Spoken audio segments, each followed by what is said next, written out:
भारतीय संस्कृतीमध्ये प्राचीन ते आधुनिक काळापर्यंत असलेली कलेची रूपे, साहित्य, स्थापत्य कला यांच्या ठळक पैलूंचा समावेश. हा जो टॉपिक आहे ना GS1चा, अजिबात जास्त एनर्जी द्यायची नाही मेनसाठी. तर एवढा वास्ट आहे. प्रिलियमचा 8 आर्किटेक्चर जेवढं वाचलं ना तुम्ही, बस त्या भरोशावर जायचं. कधी मेन्स द्या तुम्ही, ह्या वर्षी द्या, पुढच्या वर्षी द्या, 4 वर्षांनी द्या, कुठून प्रश्न येईल ह्याची गॅरंटी नाही. आणि प्रश्न किती येणार आहेत? 1 किंवा 2.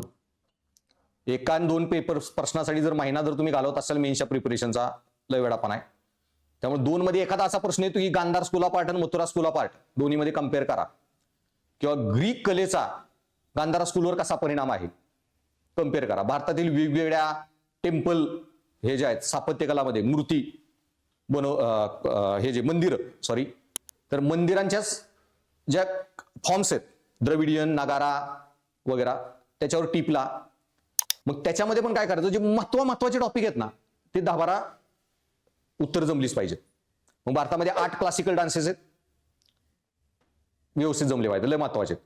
फोक डान्सेस आले कुठले, बांगडान बिंगडान लावणीन बिवणीन सगळे उत्तर लिहिता येतील नाही येतील. त्याच्यामध्ये मग त्यांनी 5 जर दिले ना, या 5 वर टिपल्या, 2-3 असे असणार आहेत का तुम्हाला माहिती बी नसेल कुठल्या देशातला हा डान्स आहे म्हणून, किंवा राज्यातला एखादा लोकल लेवल, उत्तर लिहिताच येत नाही. मग त्यामुळे इतका वास्ट आहे भारताचा आर्ट अँड आर्किटेक्चर कल्चर. तुम्ही बघत असाल प्रिलिमला पण एखादं ऑड मंदिर विचारलं, हे केलं ते केलं. आता UPSC मध्ये यांनी ग्वाल्हेरच्या आसपासचं एक मंदिर विचारलेलं, ग्राउंड मंदिर आहे. हे मंदिरच आहे पोरांना त्यावेळी कळलं पेपरमध्ये आल्यावर, असं पण भारतात एक मंदिर आहे. सो भयानक प्रश्न ओपन एंडेड येतात प्रीला. हा विषय पण स्टडी करावा लागतो कारण प्रीमध्ये महत्वाचा आहे तो विषय, आर्ट आर्किटेक्चर कल्चर वगैरे. त्याच्यामुळे तो पार्ट नीट म्हणजे महत्वाचे ठळक मुद्दे फक्त बघायचे. मग त्याच्यामध्ये आपण काय करायचं, UPSC ने आता आर्ट आर्किटेक्चर कल्चरवर काय प्रश्न विचारले तेवढे सगळे ट्राय करून जायचे, ते महत्वाचे सगळे टॉपिक.